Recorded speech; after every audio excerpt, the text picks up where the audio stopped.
And down this road, they normally say, down this road I walk. It is time for sports business. Wednesday night ended in drama. And not only drama on the African continent, but also lots of drama across the world. El Clasico, what a night it was away from Spain. It was a match between FC Barcelona up against Real Madrid in the La Liga, in the Super Cup, the Spanish Super Cup. FC Barca lost that match 3-2, a 98th finish from Valverde. And since in the stadium that were actually overheard was the fact that Real Madrid supporters were singing and chanting the Cristiano Ronaldo celebration, the CU, you understand, and that is the same drama that happens, and that is why we say it is the beautiful game, football. But that, away from that, on the African continent, tell you what, a match between Tunisia and Mali ended in dramatic scenes. First and foremost, penalties were awarded. Away from 2 penalties being awarded and 1 being missed, there was 1 that was scored anyway. And then VAR ruling out a possible yellow card that had actually been identified as a red card by the referee. Not only that, still on the other issue regarding the same match between Mali and Tunisia, the referee surprisingly ended the match in the 85th minute before he could actually resume it. And again, he ended the match with 9 seconds on the clock to the 90. After that, into the press conference, 5 minutes into it, the Mali players returned on the pitch to complete the match with maybe stoppage time. The Tunisian players did not return. You can only get drama in sport, isn't it? Unfiltered drama. It is time for sports business. My name is JORRAM. The other was an unscripted intro. Let's get right into it. This time around, we started off with the African Cup of Nations 2021 as Burkina Faso Brest is set for a revival match against Cape Verde. Burkina Faso opened up the African Cup of Nations with the hosts Cameroon on Sunday. And the opening match ended with the host Cameroon winning by 2-1, courtesy of a brace from Vincent Abubakar. Burkina Faso coach Kamal Malo back in the dugout as they seek to revive their chances of reaching the round of last 16 with a game against Cape Verde.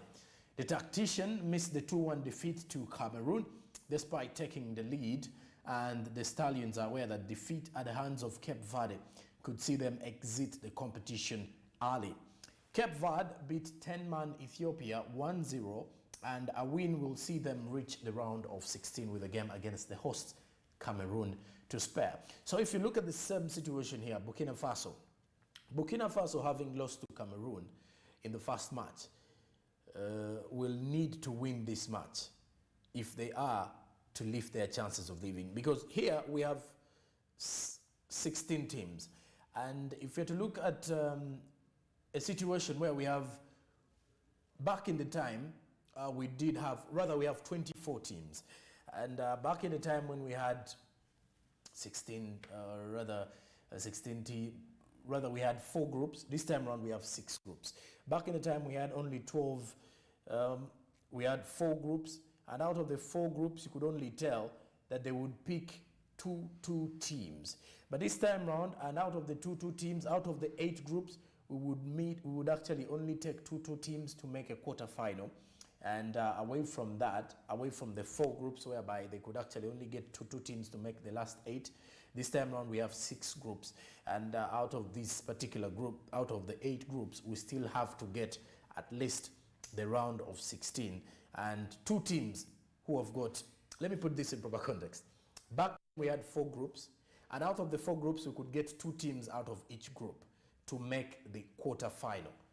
Currently we have 6 groups, and out of the 6 groups we get 12 teams out of that. Then we add 4 teams to make the round of last 16.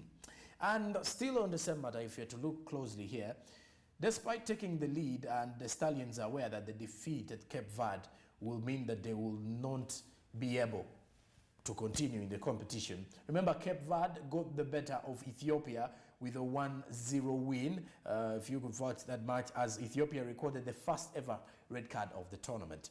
And away from the same one of Burkina Faso, still with the African Cup of Nations, as Equatorial Guinea, if we are to look at the results, Group E, Equatorial Guinea lost 1-0 to Ivory Coast or Cote d'Ivoire.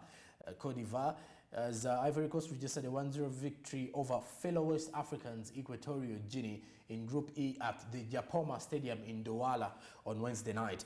And Captain Max Gradel scored a beautiful long-distance goal past goalkeeper.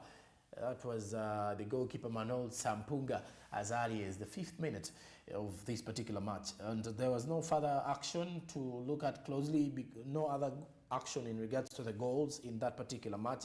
As if you're to look at this, the Elephants, who are the Ivory Coast, now top Group E after Algeria and Sierra Leone drew 0-0 on Tuesday. Group E returns on action on Sunday 16th January, when Equatorial Guinea face the reigning champions in Algeria. And on the other hand, Ivory Coast will play Sierra Leone in yet another all West African affair in one way or the other. Meanwhile, the host Cameroon are back in action on Thursday with a game against Sekafa representatives Ethiopia in Group A. So if Ethiopia lose that game, they will bow out of the African Cup of Nations 2021.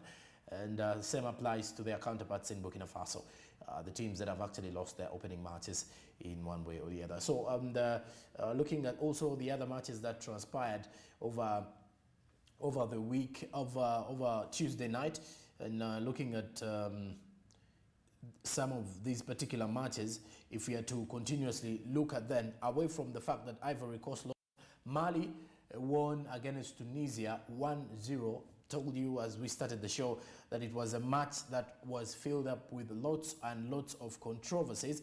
Not only that, Mauritania lost 1-0 to the Gambia, an interesting match that summed up the night's events on Wednesday.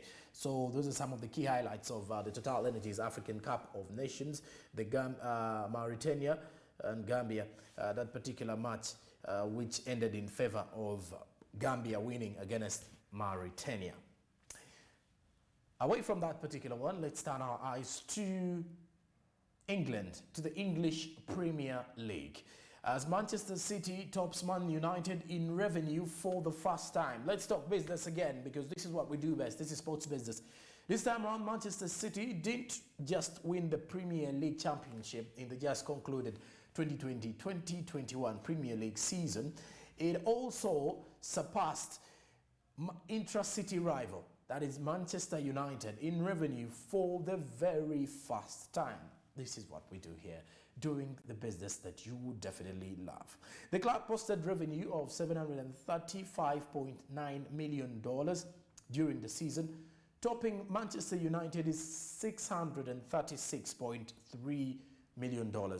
And according to KPMG, Man U is typically the highest earning team in the Premier League, with $663 in revenue. That is $663 million in revenue in 2019 to 2020, and $812.7 million the previous year. And Man City achieved this feat with only $910,000 in matchday revenue. If you had to look at that, the club earned $382.2 million from broadcasting and $351.7 million from commercial and other sources. City Football Group, which owns Manchester City, is working with Oakview Group to build a $495 million mixed-use arena next to Timmy's Etihad Stadium. So this big news for the Manchester City fans, with the fact that City Group, which owns Manchester City, is working with the Oakview Group to build a $495 million mixed-use arena